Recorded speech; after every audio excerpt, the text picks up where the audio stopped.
The mystery of our human civilization goes back much farther than we can imagine. There are 7 root races, or evolutionary cycles, through which humanity evolves. Each root race is divided into 7 minor cycles, called subraces, which are again subdivided into 7 branch or family races. These subdivisions are related to the modern concept of races and ethnicities.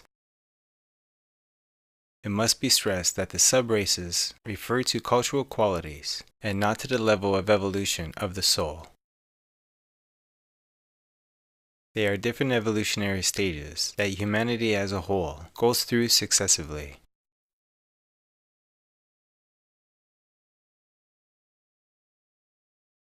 The same individuals that compose the current humanity have been reborn in all the previous root races.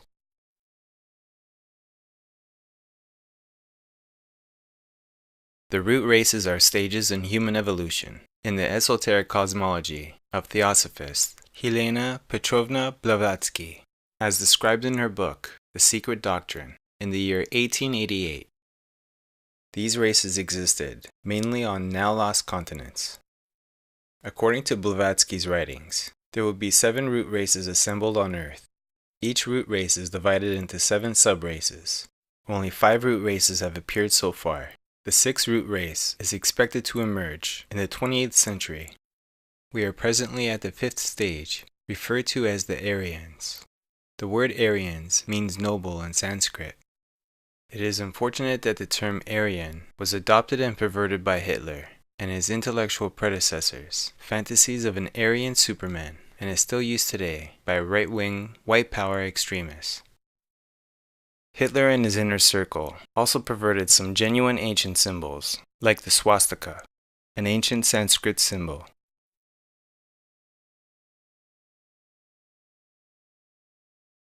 There have been many Earth civilizations, of which we know nothing. These races evolved from ethereality to materiality.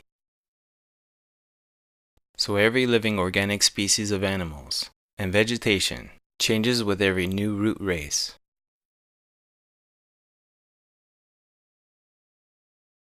Every subrace and nation have their circles and stages of developmental evolution repeated on a similar scale. Our race then has as a root race crossed the middle line of the root races and is cycling onward on the spiritual side. The periods of the great root races are divided from each other by great convulsions of nature and by great geological changes. Every root race is separated by a catastrophe or a cataclysm. The basis and historical foundation of the fables woven later on into the religious fabric of every people, whether civilized or savage, under the names of deluges, showers of fire, and like the Great Flood. Our present continents have been submerged and had the time to reappear again and bear their new groups of mankind and civilizations, and that at the first great geological upheaval, at the next cataclysm, in the series of periodical cataclysms that occur from the beginning to the end of every round, our known continents will go down and the ancient continents will rise again. It must be remembered that the theosophical concept is that souls develop through an evolutionary process from mineral, plant, animal, and human. There is no transmigration backward, so a human cannot go backward to an animal, or a plant for example. Francis Bacon, whom Theosophy considers to be the legendary Count of Saint Germain, in his work The New Atlantis, in the year 1627, describes a potential future civilization which lives on the land called Ben Salem. The first root race, Polarian. The first root race was ethereal. They were composed of etheric matter. They reproduced by dividing like an amoeba. Earth was still cooling at that time. The first mountain to arise out of the stormy ocean was Mount Peru. They had huge translucent or transparent bodies, ovoid though somewhat fluid in form, with no bones or organs, and no hair or skin. They slowly grew more solid, but remained ethereal until the end. The race was sexless and propagated by fission. A large portion of the body separated itself and grew into a duplicate of its parent, similar to living cells today. In contrast to the huge and highly ethereal cells of the first race, our physical bodies today begin their existence as a microscopic cell or egg, a speck of gelatinous protoplasm which slowly hardens and grows into the human form.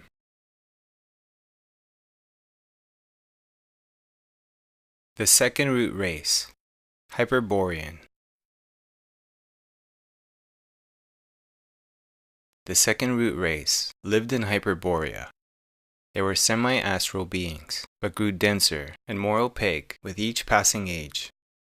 Towards its end, it became more gelatinous and filamentoid in structure, and developed the rudimentary beginnings of bones and organs, hair and skin. Although still more or less ovoid in form, they began to show the first outlines of the later human form. However, towards its end, its bodies passed through many curious part-animal forms. The climate was tropical, because the Earth had not yet developed an axial tilt. The second root race has no present-day descendants. The first two races were not fully human, as they had no self-conscious minds. Their consciousness was like that of someone in a daze, or deep daydream.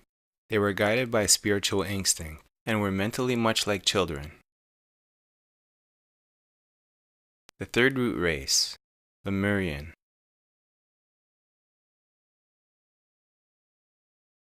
The Lemurians lived in Lemuria.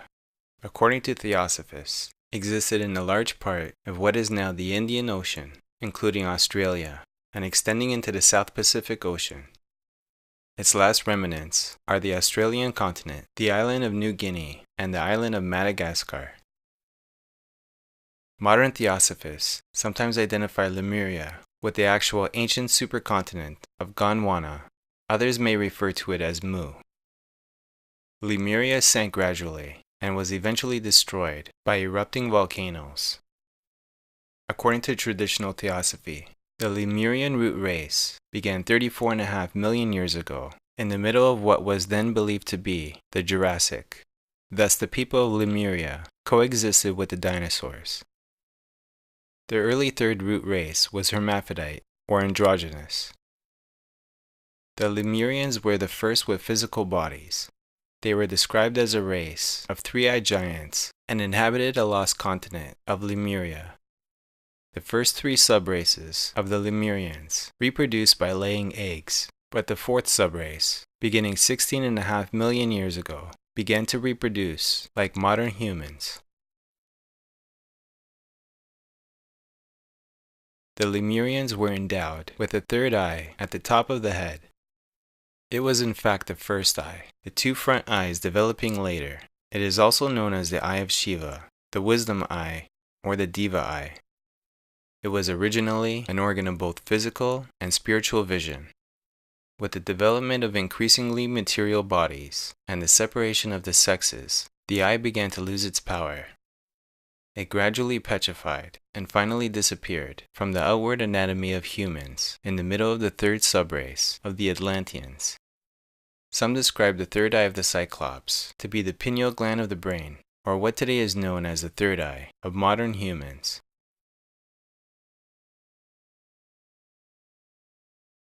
As Lemuria slowly submerged due to volcanic eruptions, the Lemurians colonized the areas surrounding Lemuria, such as Africa, southern India, and the East Indies.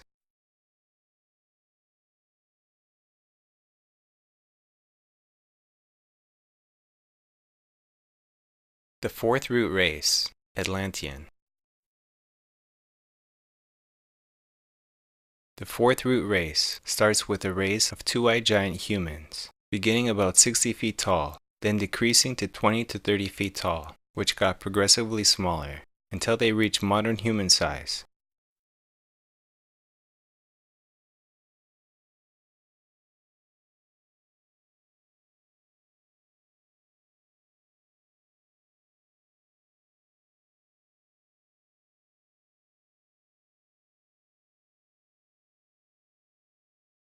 The descendants of the Atlanteans, according to traditional theosophy, include those of the Mongolian race, the Malayan race, the American Indian race, as well as some people of what in the 19th and early 20th centuries was called the olive-skinned Mediterranean race.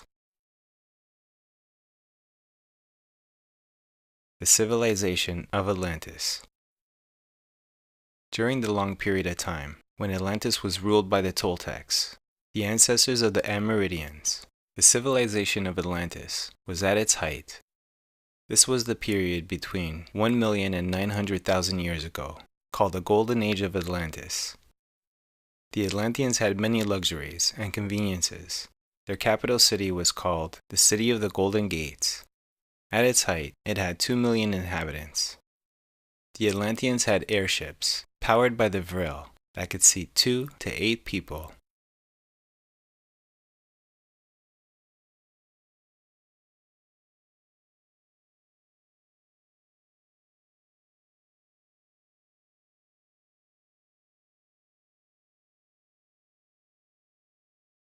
The downfall of Atlantis started when some of the Toltecs began to practice black magic about 850,000 BC, corrupted by the dragon, Devatat, remembered as Devadatta, the opponent of Buddha. Although they were opposed by white magicians, the war between the white magicians and the black magicians continued until the end of Atlantis.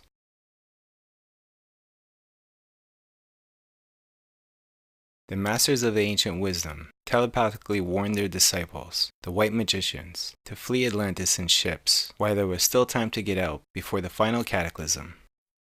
The Atlantean continent was gradually sinking while the new America was forming. Eventually it left behind a few islands, the bigger of which was Poseidonus, mentioned by Plato in his writings. The fifth root race, Aryan.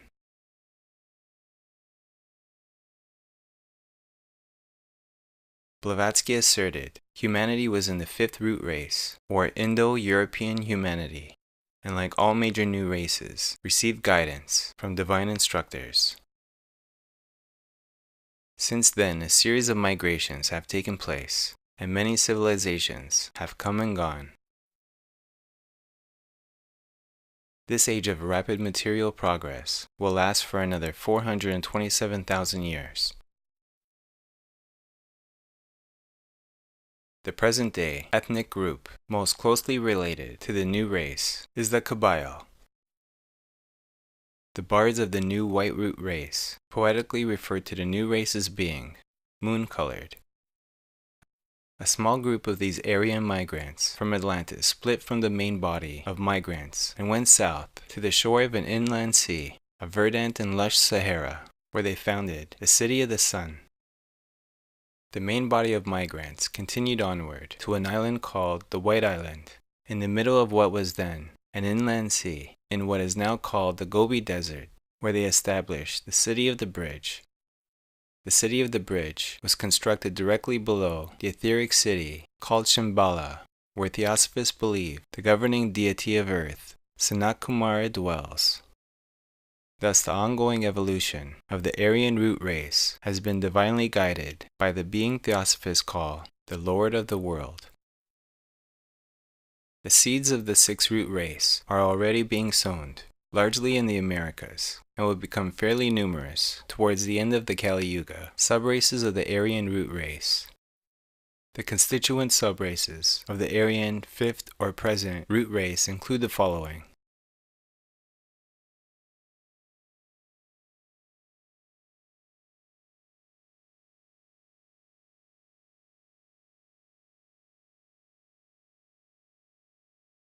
Blavatsky described the fifth root race with the following words.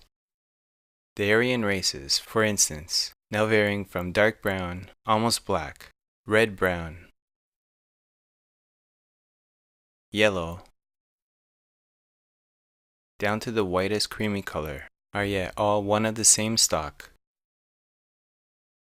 The fifth round will see the full development of manas, mind, the sixth of Bauti, intuitive wisdom, and the seventh of Atman, the inner divinity. If we make the grade successfully, we shall become like Buddhas.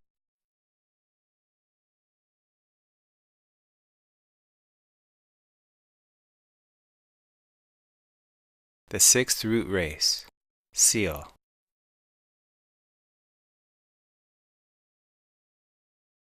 According to Blavatsky, the sixth subrace of the Aryan root race will begin to evolve in the area of the United States in the early 21st century. This sixth subrace of the Aryan root race will be called the Australo-American subrace, and is believed by theosophists to be now arising from the Teutonic subrace of the Aryan root race in Australia and in the western United States. Many individuals of the new subrace will be born in California and its surrounding nearby areas. For example, the Australo-American subrace arising from the Anglo-American, Anglo-Canadian, Anglo-Australian, and presumably also the Anglo-New Zealander ethnic groups.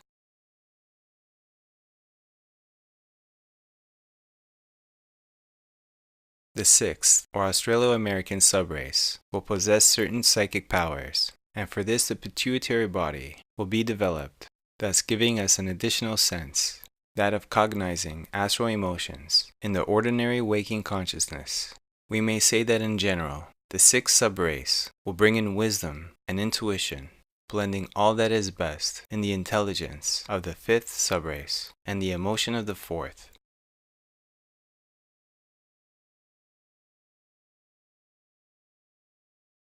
The seventh root race, Trumpet. The last race will have its spiritual deity, or Buddha for example, as every one of its predecessors had, but its adepts will be far higher than any other present race. For among them will abide the future planetary, the Dayan Kohen, whose duty it will be to instruct or refresh the memory of the first race, or the fifth round men, after this planet's future obscuration. By the middle of the seventh race, says an occult prophecy, the struggle of the two conflicting powers between Baudi and Kamamanas will have almost died out. Everything that is irredeemably sinful, wicked, cruel, and destructive will have been illuminated, and that which is found to survive will be swept away from being. In the seventh root race, humanity will fuse mind and intuition with Atma, the inner spiritual self, and will then be able to function consciously as the higher self, the spiritual triad of Atma, Baudi Manas. This development and advancement will in the far distant future eventually come out naturally for humanity. All sexual difference will then have ceased to exist. Conception and birth will take place in an entirely spiritual way.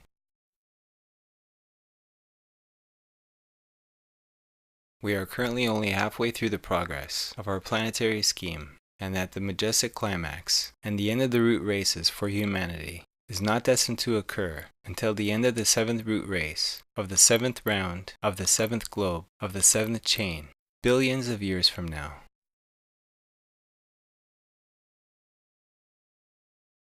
We can easily see that the end is nowhere in sight, and that this world and the human race will not be destroyed, despite the multitude of doomsday sayers who insist that it will. Any apparent end is merely a new beginning, and the divine plan and purpose shall carry on, unabated, as the endless ages roll on.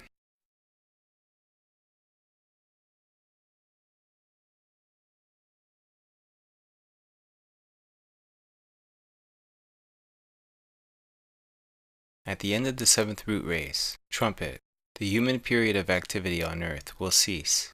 The lower principles of the Earth chain will die and disintegrate. A long planetary period of rest will begin.